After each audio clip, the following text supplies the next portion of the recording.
everybody, and welcome back to Sophisticakes by Mary.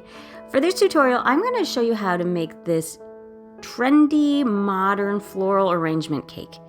This is a totally new way to arrange your florals on a cake.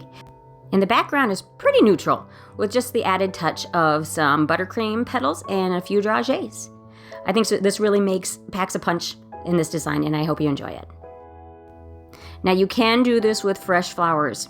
Actually, I think it would probably look better, but I did not have the fresh flowers. I could not find any with the stems that I needed. So I decided to go ahead and use what I had in my silk, in my artificial flowers like I typically do, but I needed to add some stems and some leaves. So I'm using a silicone leaf mold and some colored gum paste that I used. What color did I use? I used just avocado green is what I used on this. And that is why my hands are green. Please ignore that. That is just food coloring. I hadn't taken a second to wash my hands, but yeah, that's all that is. My hands are not dirty. They just have some stains. And just you dust your mold with some cornstarch, press your gum paste in there, and then you have magically a leaf.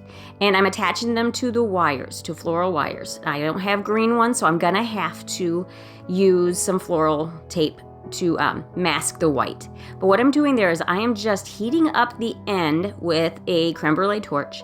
And what that does is that speeds up the process here. You don't have to worry about using gum glue. You just heat it up and it melts the gum paste directly to the wire. It is so much faster. You don't have to worry about waiting overnight. You can use them almost immediately. Since I'm using the gum paste, it dries faster and harder. And yeah, just melting it to the wire is the way to go. And then I just am using my floral tape that's basically the same color as the leaves, wrapping it around that the wire, a little bit down from the leaf, because it's hard to wrap it snug up against the bottom of that leaf. So what I'm doing there is I'm wrapping it around a couple times and then pushing it up. You can push it up towards the leaf and then wrapping it all the way down. Now, I had a lot of them to do, so I didn't show you all that footage, but that's basically what I did. And it's the same with the flowers, attaching them to the flowers. I'm not going to show you all of them, but it's the same technique. So I just attached the wire to the little bit of a stem that I had at the bottom. I have used almost all of these flowers on previous cakes, so they have been cut down. So there's little bits of stems on the bottoms to attach most of these to. So I'm not having to worry about using a hot glue gun, but you could if you're not worried about having glued flowers attached to your cake, not glued to your cake, but the stems glued to the flowers. You could do that if you want. I just preferred not to. And then I'm just attaching the leaves to the stems as I'm wrapping it down. Now remember, when you're making your leaves, I made the mistake of making too many tiny ones. You need to work with the size of your flower so that it looks more realistic. The sizing needs to match up. So I made a few larger ones also. And that's what I'm using with the larger blooms. Now you can cut down these stems if you need to.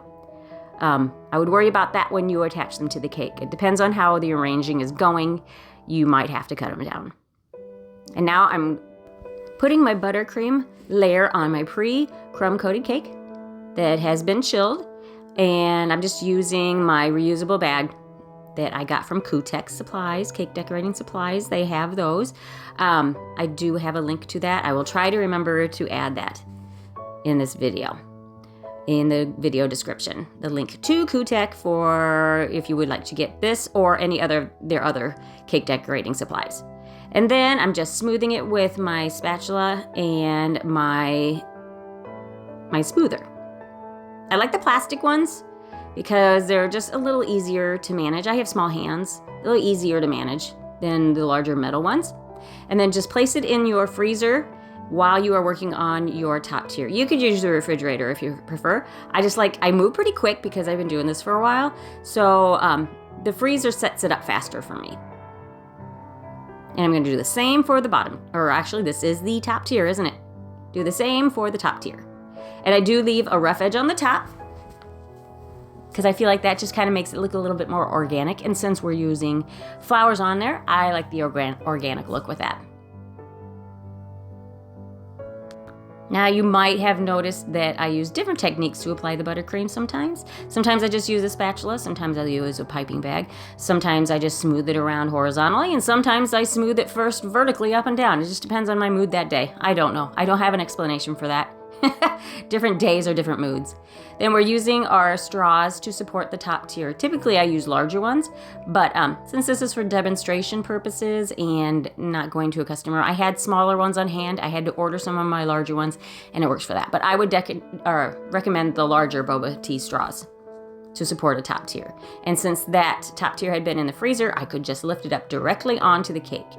You can place parchment around the cake, like a piece of parchment paper, under your hands if you're worried about the heat from your hands melting the buttercream a little bit when you're transferring. That works fine too. And then I'm just using my fondant smoother because the top edge wanted to bow out just a little bit, so I just pushed it into place. Since it had firmed up, I could manipulate it a little bit.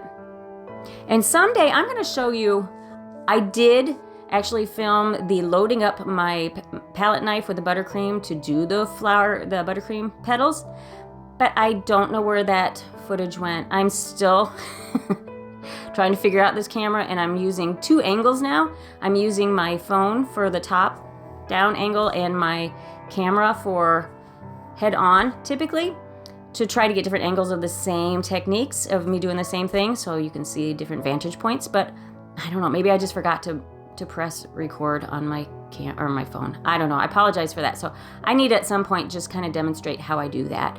But basically put a thin layer of buttercream on a flat surface, like one of those plastic cake boards that I like to use. It's plastic faux corrugated boards, or even a plate that you can get your palette knife onto.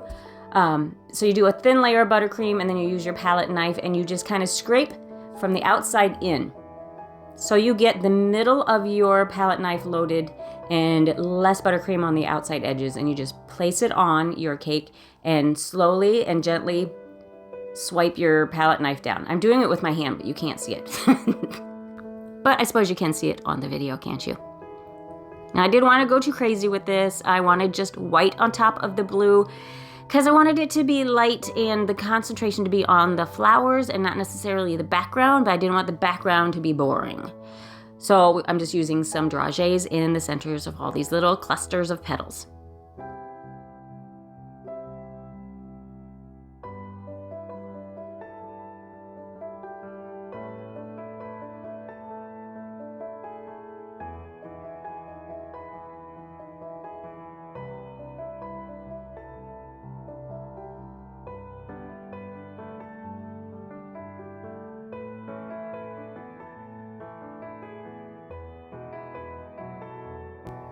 And to attach these petals, I'm using floral wire and bending it. They're about 2-inch long sections, bending them into a U shape and kind of like a hair clip or a hair pin to anchor them to the cake. Now you would need to let your customer know that those are in there so they know to remove them. You could try to attach them with buttercream.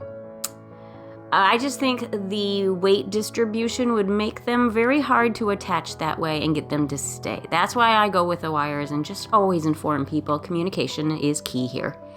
And I did not cover, I had just white wire. You could go back, I meant to, and I think I just was trying to get so much done in one day since I'm working on finishing my studio space. I was trying to get 2 videos done in one day. I should have gone back and used the same food coloring and just painted over the white of those pins just to camouflage those in. So I would suggest doing that if you use this technique. I wanted some of these to be sticking up. This is a really random placement. So if you are a even Steven kind of person, that would be hard for you to do. But just remember that random is the way to go. So there she is, all done. Very springy, and I hope she gets you in the Easter spirit looking at this kind of a design, and I hope you decide to give it a try. It's really very simple and streamlined. Just have to get your mind wrapped around the abstract concept of it. So thank you guys so much for taking the time to watch my video, and if you'd like to watch some other videos, go ahead and click on the link to one of these other videos shown here. And if you would like to check out my other social media. I am on Facebook and Instagram under the same name, Sophisticakes by Mary. And please take the time to share, like, subscribe, and hit the notification bell so that you know when I upload another video. Thank you so much, and we'll catch you on the next tutorial.